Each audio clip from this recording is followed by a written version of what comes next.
You guys like the shirt? Give this video a thumbs up.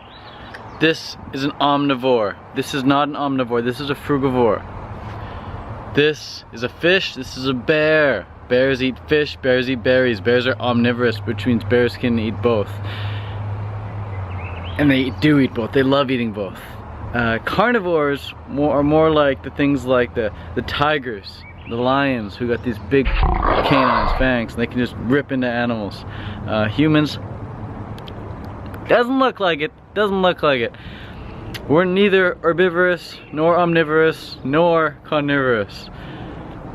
We are frugivorous by nature. We are designed to eat from the vine.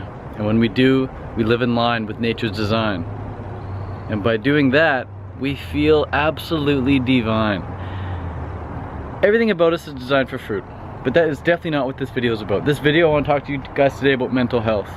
And the biggest jump in mental fortitude for me has come from meditation. I've gotten just as much benefit out of starting a meditation practice as I have from doing nofap and as I have from doing the raw food diet.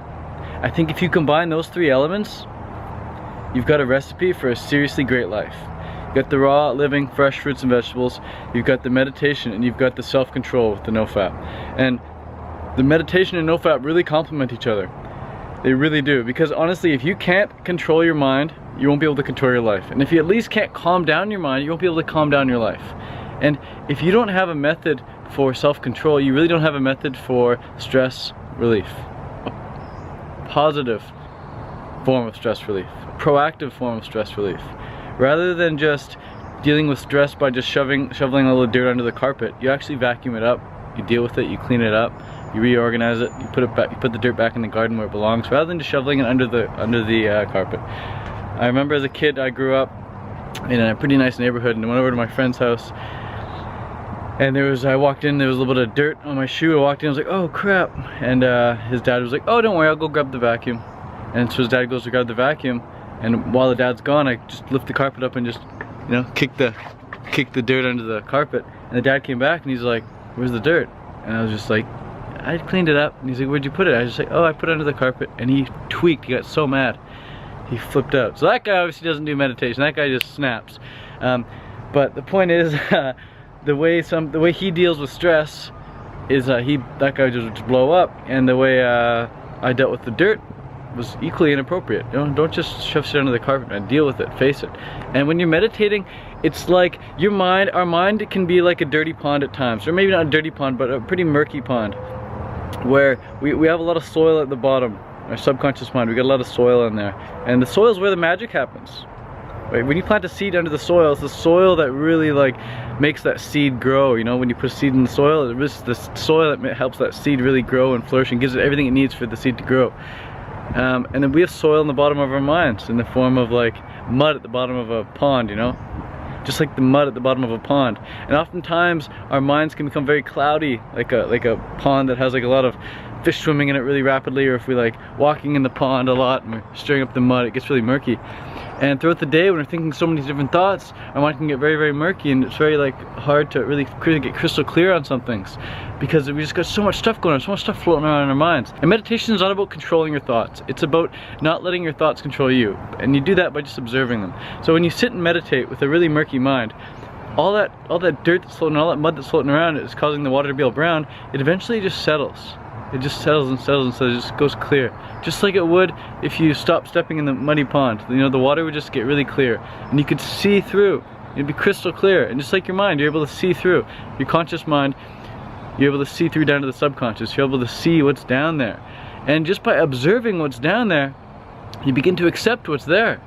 And when you become more accepting of what's in your own mind, you become much more acceptable of other people. And you begin to judge them less, because you begin to judge yourself less. And when you're judging other people for things, like for what they're wearing or the things and when I say judging, I mean negatively judging. When you're negatively judging other people for the things they wear, or for the things they do, or for the things they say, then you're gonna be much more likely to negatively judge yourself. And that sucks. Negatively judging yourself sucks. It really limits yourself in life. And vice versa, when you negatively judge yourself, you're gonna be much more likely to negatively judge other people. So you can either start by not negatively judging other people, and instead just positively judging other people, and in return you'll start positively judging yourself. Or you can start positively judging yourself, and in return you'll start positively judging other people. Well, now let's talk about no judgment. You might as well judge things. Like when I pick up a tomato, before I eat it, I'm definitely gonna judge that tomato to make sure it's like not rotten or it's not nasty, and make sure it's ripe enough. You know, you gotta judge it. But I'm not gonna say like, I'm not gonna negatively judge it. I'm just gonna judge it for what it is, and hopefully, but I'm not gonna negatively judge it. I'm gonna positively judge it and be very proactive with my judgments. So whenever I'm doing a coaching call with someone, everyone comes up with some sort of issue, some sort of problem, and I'm not negatively judging them in any way. I'm positively judging them. I'm saying, okay, so that's the quote unquote problem. Now here's the opportunity. Like, this is a perfect opportunity. Now we can grow into this, or we can do this, or have that, or be that. So positively judge everything if you're gonna judge at all. If you're able to do non-judgment, then fantastic. Make some videos on that. I just personally love to positively judge everything because it makes me feel great. So anyways, meditation, how to meditate, let's break it down really simply. You can either do it on a chair, sit on a chair, or you can sit on the ground. I like to sit outside here on this little carpet right here, and you just sit cross-legged. You just sit down cross-legged. No fancy position. Doesn't matter if right leg, left leg is on top. Doesn't matter. Doesn't matter if your eyes are open. I prefer to close them. Hands, I put my hands just like that. You can put your hands like that. You can put your hands like that. Whatever. Just whatever's comfortable. Just get comfortable. And even if you don't want to sit cross-legged, you can just go against the wall here. Put your back against the wall. And you sit back against the wall. I've done this before, and it's great. It's 20 minutes like this. And then the reason I know it's 20 minutes is because before I start the meditation, I just go on my iPhone or go on my phone, whatever, set the timer. You can go on, if my phone's not around, I go on YouTube, type in 10-minute timer, 20-minute timer, 15-minute timer. There's timers on YouTube, and I just, boom, press play. Just relax. And you just let your mind think. You let it think. You don't try and stop any thoughts or whatever. You just let your mind think. And some things you can focus on if you want to really control your focus is you can focus on your breathing. 4 seconds in on the breath, 8 seconds out on the breath. In through the nose, out through the mouth. In through the nose, out through the nose. Totally up to you. You can make it up. Do what works. For me, I love to go 4 seconds into the nose, 8 seconds out through the nose. And another thing I like to focus on is just saying thank you silently in my head. So I just say thank you, thank you, thank you. And I just really feel it. I just really feel it. I don't just repeat the words, I repeat the feeling. I try and repeat that feeling of being, wow, so thankful. Wow, so thankful. And oftentimes I can bring myself to invisible tears. I'm just so thankful in meditation. And another thing I like to do is, I'm sure you've seen that willpower meditation, just sticking your arms out like so. If you haven't seen that, you can click right here and watch that willpower meditation. These are just little things that I like to do in meditation. Typically before the meditation starts, I'll just decide what I'm going to do first. Another thing, if you don't want to do either of those, you can download the Headspace app and use the Headspace app. It doesn't matter what you do as long as you get into meditation. And meditation doesn't need to take half hour, 45 minutes, or an hour. Meditation can take 3 minutes, it can take 2 minutes, it can take 1 minute. You set the timer for 3 minutes, set it for 2, set it for 1, doesn't matter, up to you. I personally usually do 5, 10, or 15 minutes. Lately it's been 10 to 15. Before in Thailand I was doing like 45 minutes to an hour each day. But now I'll do 2 sets throughout the day, 1 in the morning, 1 in the evening. And it's really, for me, honestly, it's most beneficial if I do it halfway through the day, or at least halfway through my morning, rather than just first thing in the morning, rather than last thing at night. Because it's in the middle of the morning, in the middle of our day, when our mind is the most murky, and we can benefit most from letting it settle and getting crystal clear. So oh my gosh, I can't even begin to describe the benefits of meditation in this short little video. But yeah, I've gotten just as much benefit out of meditation as I have out of the raw food diet. It's completely changed my life. So just be aware that if you really don't feel like meditating, that's when it's most beneficial. It's one of the most like paradoxical things ever, because I promote only doing what you love, only doing what you want to do.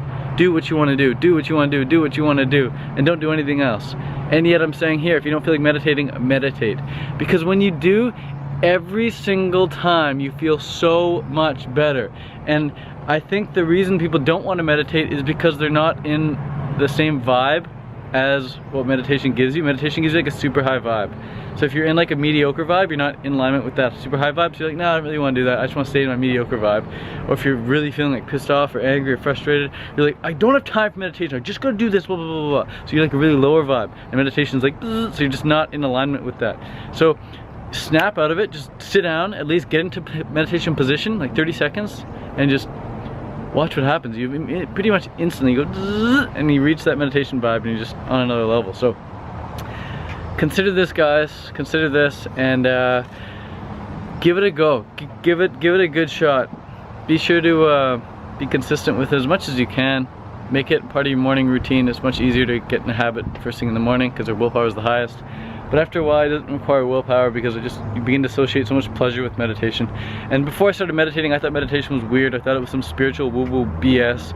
I even talked to my grandma about it like a few months ago, and she's like, oh no, not you too. First your uncle, and then your cousin, and now you. Like, she thinks it's just completely whack.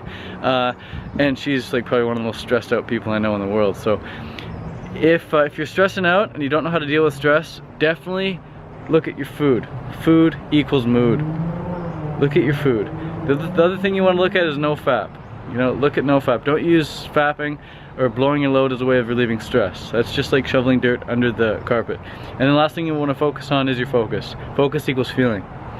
So meditation just allows us to focus on peace and calmness and gratitude and nothingness, whatever we want to focus on. And after we come out of that, we feel it, man. The focus equals feeling. We feel so good. And whatever you're feeling in life is what you're in vibrational alignment with, and whatever you're in vibrational alignment with is what you're going to get in life. So thanks for watching, guys. I really appreciate it. If you like this shirt, give me a thumbs up. It's custom made. Got it done on a freelance website. I saw a photo in my friend's house. I was like, that's a sick photo, man. Can we make an icon out of that? And so we made an icon, got it done. If you guys like similar shirts, let me know. And peace out. Living lifestyle, learn about the benefits, start now. Eating from the vine and feeling divine. Fruit living with nature's design.